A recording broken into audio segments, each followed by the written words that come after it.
So, I wanted to talk a little bit about fear, the natural human emotion of fear. Um, so, fear, it was necessary in our evolution to be fearful.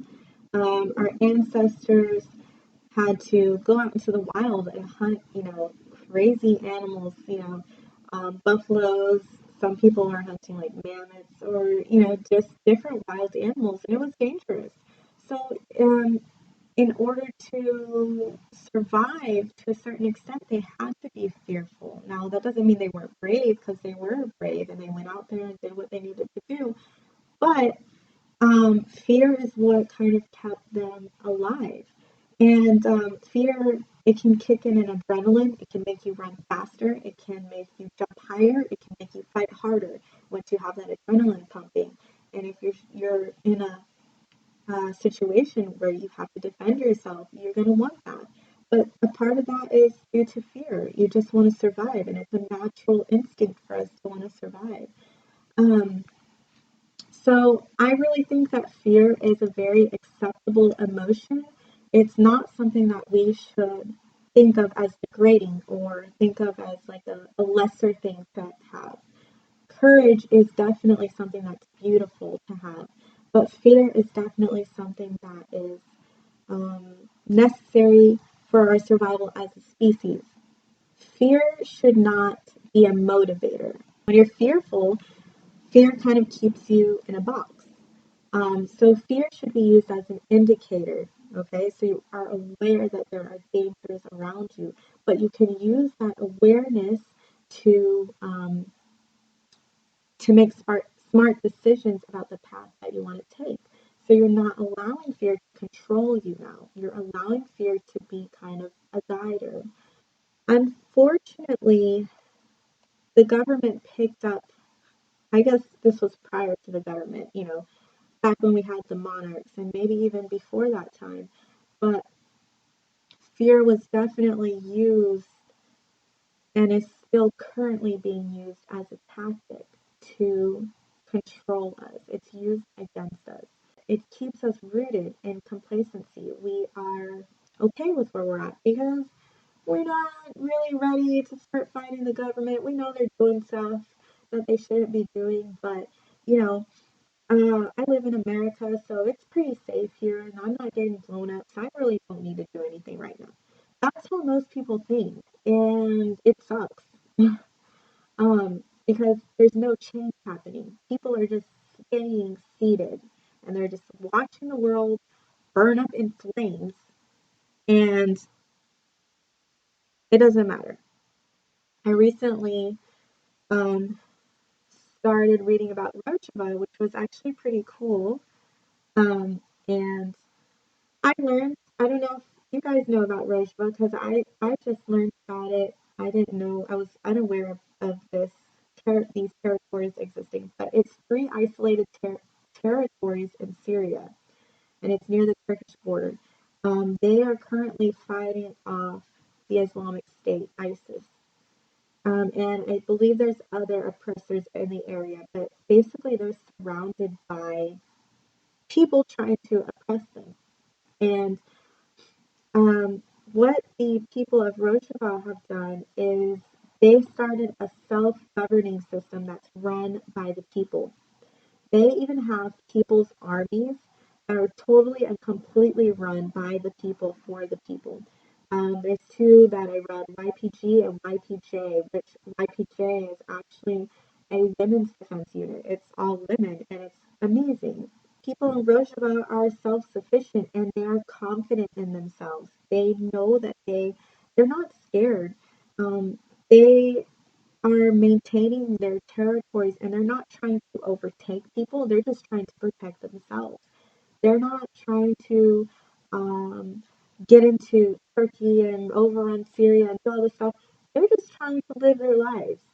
And they see that these outside forces are threats, and so they had to unite together. They had to overcome their fear to do this. Unfortunately, I really think that it will take something as severe as what Rojava had to deal with, with bombs going off all around them, gunshots being fired, people trying to take over your cities and your towns and destroying your schools and everything. It took all of that to bring the people of Rojava together. And they're only like one group of people. You know, there's a lot of people in throughout the Middle East that are experiencing this sort of oppression, and they're still not even united. So it's really amazing to see Rojava come up kind of through the ashes and say we're gonna protect ourselves.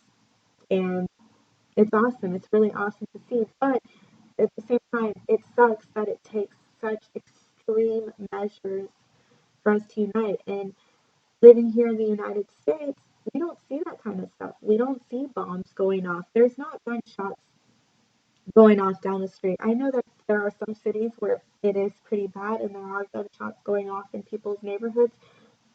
Um, but where I've grown up, I grew up in the suburbs.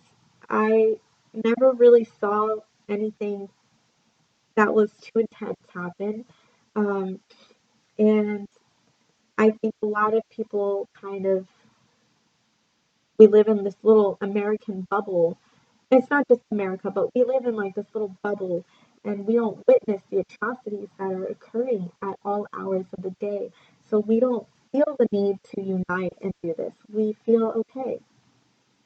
And and government has definitely used fear to their advantage. We see policemen with guns and we're scared. And I mean, we're rightfully scared because we have the police force, our own police force, killing 3 to 5 people per day in the United States. 3 to 5 people, guys. That's a lot of people per day. They're killing them. Something is not right. Okay, the people that are put there to serve and protect us, they are killing us. Um, the government uses the police to definitely scare us into place. They also use different different tactics like 9/11, which made us believe that terrorism was a huge threat to our safety. And so we invaded into Iraq and Iran and all of that stuff. And we've caused such havoc. Um, they use fear tactics through government monitoring. So they remind us that they're watching and they're listening to us. And if we speak out against them too much, they might do something.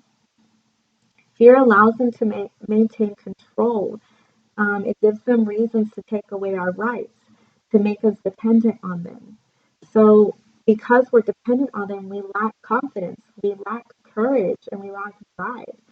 But we need to act, and we need to act now before it gets really bad.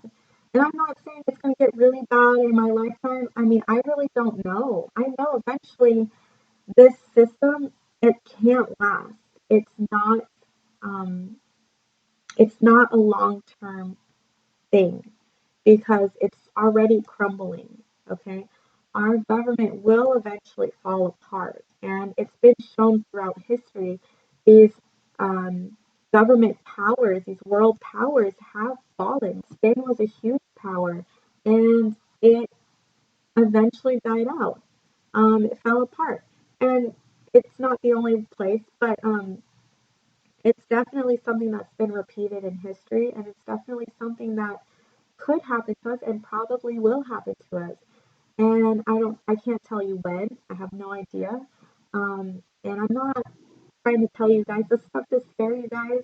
I want you guys to be brave and to understand that we shouldn't wait until things are burning in flames to change. The government is slowly taking away every inch of our freedom, and they took it away from the Native Americans of this land before us. So there's no stopping them. They're not going to stop.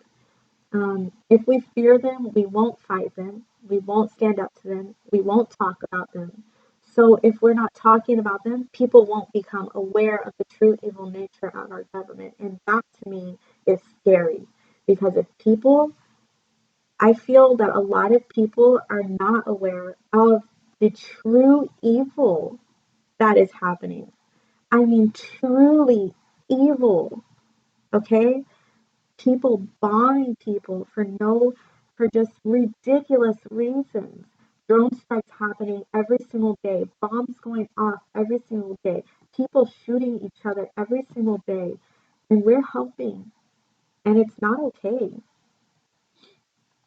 The thing is that our society has become so dependent on the United States government, um, that we don't feel confident to survive without them. The majority of us do feel that we need a government to protect us and to help us thrive.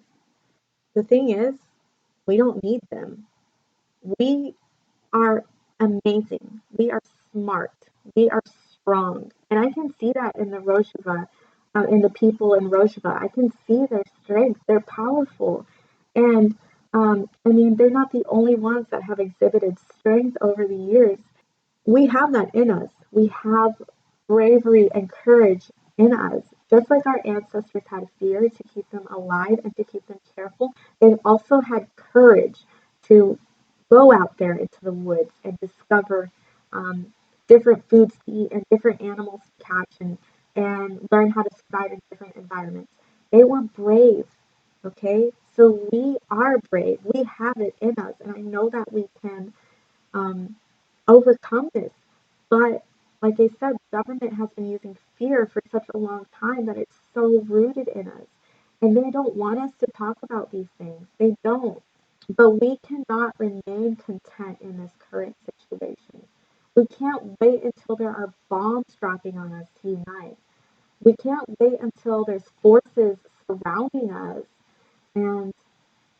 and then we have to fight like Rojava. Like we have no choice. We can't wait like until that point. We should start now.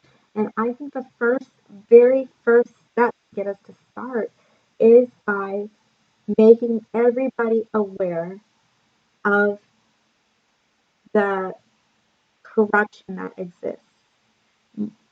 People believe that America is a land of the free, and that has been told to me since I can remember. My mom came here from Bolivia, um, and I don't know what it was like to live there, but I have been to Lebanon and I can see the kinds of things that people had to deal with and had to be around constantly. And so I don't want to sit here and tell you guys that, "Ugh, I hate living in America, this sucks." No, because every place really sucks. But the thing about America is that they lie to us about it so much that people are unaware of the things that are happening. It is not the land of the free.